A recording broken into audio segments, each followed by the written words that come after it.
사실 지금 발표된 내용의 주제의 어떤 일관성이나 뚜렷한 흐름을 찾기가 쉽지는 않을 것 같습니다. 하지만 어떤 공통점들이 발견되고 있죠.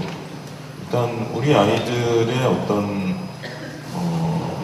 자라나는 과정을 우리가 보다 바람직하게 배려하고 책임지기 위해서 누가 어떤 일을 할 것인가에 대해서 다들 경험이 있으시고 또 해오신 일들이 있고 그런 내용을 또 중심으로 발표를 해주셨습니다. 관에서 해줄 수 있는 게 있을 것 같습니다. 정부에서요. 그러니까 국가나 지자체 수준에서 해줄 수 있는 게 있는 것 같습니다. 김상곤 교육감님께서 이제 그걸 중심으로 말씀해 주신 것 같아요. 그리고 이제 지역 공동체, 마을 이 수준에서 해줄 수 있는 일이 있는 것 같습니다. 가정 수준에서 학부모가 특히 주도가 돼서 해줘야 되는 일이 있는 것 같습니다. 그러니까 김성천 선생님께서 말씀하신 내용이 주로 그런 것과 연관이 되는 것 같습니다. 그리고 이제 이 학교에 정원필 선생님께서 물론 이제 우리의 예상과는 약간 다른 각도이긴 했지만 학교에서 또 무엇을 할 수 있느냐 서로 다른 차원이지만 정부는 정부대로, 가정은 가정대로, 지역공동체는 또 지역공동체대로, 그리고 학교는 학교대로 우리가 바람직하다고 생각되는 아이들의 이제 삶을 책임지기 위해서 어떤 것을 할 수 있느냐 이런 것들을 좀 우리가 공통점을 모아낼 수 있었던 것 같습니다. 저는 이 살림의 교육이라는 제목을 보면서 그런 생각을 했습니다. 살림의 교육이 뭐냐를 우리가 이제 일일이 찾아내는 그 요소를 찾아내는 것도 중요하겠지만 또 반대되는 게 뭘까를 한번 생각해 볼 수도 있을 것 같습니다. 죽임의 교육이라는 게 있다면 이게 무엇일까? 죽임의 교육이라는 저는 지금 발표자분들께서 말씀하신 내용 중에 그 죽임의 교육에 반하기 위해서 살림의 교육을 지향하는 어떤 그런 일관성이 있다고 봅니다. 죽임의 교육이란 저는 제가 보기엔 그런 것이거든요. 일단 아이가 아무 관심이나 재미나 재능을 보이지 않는 것 이런 것을 억지로 시키는 것입니다. 권위인 것이죠. 일방적으로 관철되는 권위의 교육. 그리고 이제 두 번째로 자기주도성을 박탈하는 것입니다.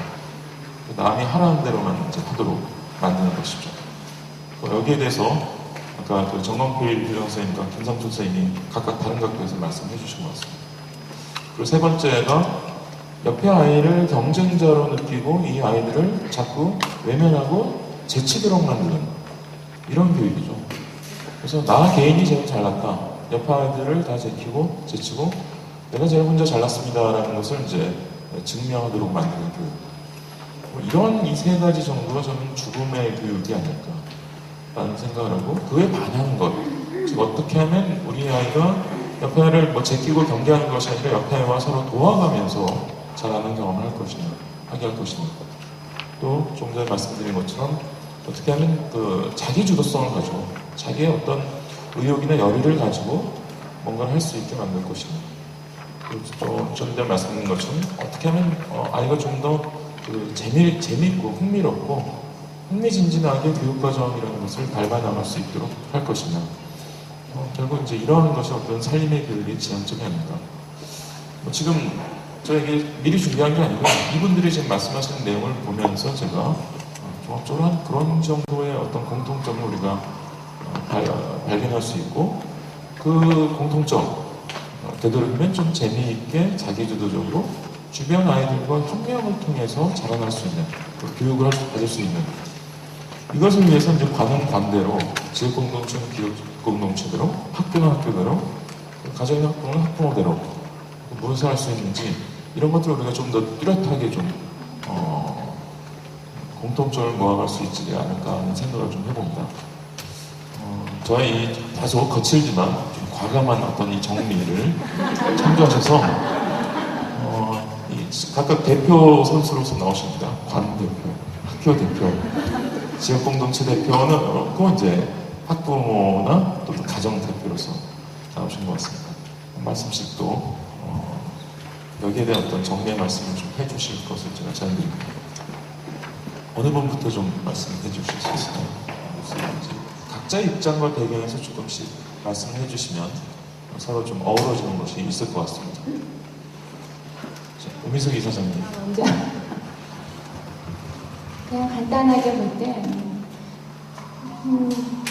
지금 대학교 1학년짜리가 입시를 봤는데 보통 논술을 보지 않습니까? 너무나 황당한 것은 고등학교 때나 중학교 때나 논술을 연습한 적이 없습니다. 시험도 마찬가지인데요. 서술형 몇 가지 있지만 그건 단답형에 불과합니다. 책을 읽고 생각을 하고 그 생각을 자기가 글로 써보는 경험이 전혀 없는 학생에게 논술을 강요한다는 건 이건 거의 폭력에 해당된다는 생각까지 들었고요. 실제로 단시간에 그 준비하기 위해서 논술 학원을 알아보면 1회에 40만 원을 부릅니다. 그러면 그걸 10회 하게 되면 400만 원이 듭니다. 물론 대학을 간다는 보장만 있다면 어떻게든 400을 쓰겠습니다. 근데 서류 정황을 하고 이게 붙을지 말지 모르는 상황에서 논술을 400을 주고 준비하기 너무나 어려웠습니다. 네, 진짜 황당한 일이었습니다. 근데 그게 입시의 문제가 아니라 평소에도 자신의 생각을 말하고 글로 표현하고 또 친구들과 함께 이야기 나누는 기회가 전혀 없습니다. 그게 교육과정에도 없습니다. 그러다 보니 대학교 1학년 들어가서 리포트 숙제를 냈을 때 아주 난감해요. 이걸 어떤 식으로, 어떤 형태로 구성을 하고 풀어야 할지. 마지막 논술 공부하느라고 약간 배운 그걸 응용해서 하는 것을 볼 때 제가 어떻게 도와줄 수가 없습니다. 학교가 억압적이고 고정된 틀에 운영이 된다 하더라도 최소한 아이들에게 자기 것을 또 자기 주도로 뭔가를 생각하고 글로 표현하고 말하고 하는 과정이 꼭 들어갔으면 좋겠습니다. 그게 훈련이 될 때 사회에 나가서 자기 주장을 할 수 있을 것 같습니다. 그게 제가 현재 가장 바라는 바입니다. 실제로 그 학생이나 학부모 입장에서는 늘 느끼는 그 딜레마 상황이죠. 학교에서 논술 교육이 사실 안 되지 않습니까? 제가 좀 그런 생각을 좀 해봤습니다. 미국에 논술고사가 없거든요. 미국에 논술고사가 없는데 왜 미국 대학생들은 한국 대학생들보다 훨씬 글을 잘 쓸까? 실제로 그 미국의 이제 최상위 대학들과 한국의 최상위 학생들의 그 글쓰기 실력을 비교해보면 직접 양자다 경험해본 교수들 말씀은 하나같이 미국 학생들이 훨씬 글을 잘 쓴다는 거예요. 논술고사가 없음에도 불구하고 왜 그런가를 들여다보면 결국 하여튼 꾸준한 이 교육과정 속에서 뭔가를 읽고 자기 생각을 얘기해보고 토론도 해보고 글도 써보는 이런 식의 경험을 꾸준히 이제 특히 중고등학교 정도의 과정에서 이제 많이 시키는 이런 교육이 결국은 그런 기반이 되는 것이다라는 것을 느끼는 우리는 늘 그 어떤 시험, 평가 뭐 이런 걸 도입함으로써 뭔가를 바꿀 수 있다는 생각을 하기 쉽지만 실제로 이 논술이라는 것이 빠진 어떤 이 딜레마 상황을 고려해보면 꼭 그런 것만은 아닌 것 같습니다. 시험, 평가는 또 약간 다른 차원에서 우리가 학교의 교육과정이나 학교의 교육의 전통을 어떻게 만들어갈 것이냐 심각한 문제죠. 우리는 어떻게 하고 있습니까? 우리는 그냥 그 알량한 교과서 진도를 나간 다음에 문제집을 풀고 있단 말이에요. 제가 보기에는 좀 엉뚱한 얘기인지 모르겠지만 민주시민교육이라는 거하고 기업인재 양성이라는 게 그렇게 거리가 먼 게 아닌 것 같아요. 이렇게 알량한 교과서 읽고 문제집 푸는 그런 식의 역량을 가진 아이들을 기업에서도 별로 좋아할 것 같지 않습니다, 저는. 실제로 그 기업의 임원진쯤 되는 분들 말씀 들어보면 다 그런 하나같이 그런 말씀도 하시고 또 그런 식의 교육, 즉 자기의 생각을 말하고 토론하고 또 글을 써보는 이런 트레이닝을 거친 학생들이 진정한 민주시민이 될 수 있는 자질을 갖춘 이런 학생 아니겠습니까? 그래서 다소 엉뚱해 보이지만 결국 사회가 요구하는 좀 더 좋게 말하면 기업이 요구하는 뭐 이런 인재상하고 우리가 이제 어떤 민주시민으로서 가져야 될 자질을 가진 어떤 학생의 모습하고 그게 별로 다른 것은 전 아닌 것 같습니다. 애석한 것은 이제 우리 학교에서 그런 교육이 제대로 안 이루어지고 있다는 거죠. 여기에 대해서 또 정합 교수님께서 뭐 그나마 지금 학교에는 없지만 최근에 학교에 있었으니까 좀 답변을 드려야 될 것 같은데 우선 뭐 글쎄 이제 이학기에 한정된 얘기이긴 한데 지금 말씀하신 쓰는 것, 말하는 것 그런 부분은 그렇게 학교 차원에서 사실 어려운 부분은 아닙니다. 근데 이제 우리 교육적인 전통이랄까 이런 것들이 그런 걸 많이 제약을 해왔었죠. 그래서 근래 이제 혁신학교라든가 이런 부분을 통해서 그런 변화들이 진행되고 있고 또 시대가 좀 바뀌긴 바뀐 것 같습니다. 최근에 글쎄 제 같은 경우 요새 학교를 거의 일주일에 한 3-4개 학교를 가는 편이에요.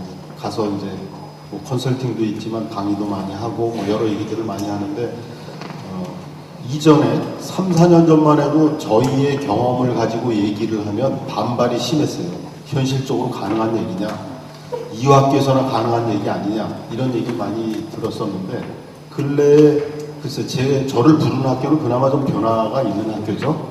그렇긴 한데 그게 옛날엔 별로 없었는데 지금 사실 제가 시간이 없어서 못 가는 경우가 많습니다. 그런 정도로 이 부분에 저의 경험이나 또는 이제는 그렇게 해서 만났던 그 학교의 경험들을 일반적으로 공립학교의 경험들을 갖고 얘기도 할 수 있는 상황이 되어서 변화의 시기가 온 것 같고요. 그런 점에서 보면 이제는 이 자리에 계신 분들을 포함하여 누구나 그런 학교를 선택할 수 있고 또 아니면 그런 학교를 바꾸기 위하여 노력하는 것이 바위에 계란을 던지는 일은 아닌 상황이 된 것 같습니다. 그래서 뭐 일단은 지금 모두들 그런 점에서 자기 몫이 있는 그런 시대에 와 있다고 생각됩니다. 근데 문제는 뭐 제가 아까 뭐 말씀드렸던 맥락의 연장인데요. 글 잘 쓰고 말 잘하기 쉽습니다. 저는 그거 그렇게 어려운 일 아니라고 생각됩니다. 조금만 집중해서 학교가 바뀌면은 학교의 문화를 통해서 짧은 시간 내에 그걸 만드는 건 어렵지 않습니다. 근데 문제는 아이들의 내면의 힘을 바꾸기가 진짜 어렵습니다. 그래서 그 말 잘하고 글 잘 쓰는 그 글을 보면서도 그 글의 힘을 느낄 수 없고 그것이 어떤 혼자에 머무르지 않고 정말 그걸 뛰어넘는 세상을 바꾸는 힘으로 갈지 그것이 늘 의심스럽고 그 벽에 늘 부딪히고 있습니다. 그리고 그런 점에서는 그것이 몇몇의 노력으로 되는 문제가 아니라 어떻게 보면 도시를 바꾸고 어떻게 보면 시골 바꾸는 얘기로는 이제 한계에 부딪혔잖아요. 이제는 이미 도시화가 너무 진전되고 도시에서의 어떤 공동체적인 그런 삶들을 만들어낼 수 있는 힘이 필요합니다.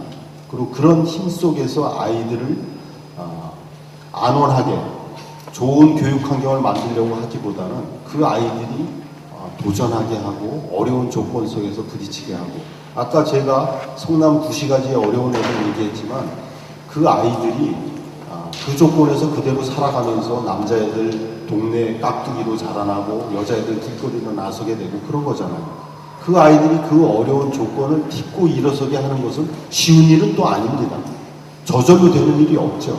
그리고 그런 걸 가능케 하는 우리의 노력이라는 것이 전제 없이는 사실 지금 이 상황을 막을 길이 없습니다.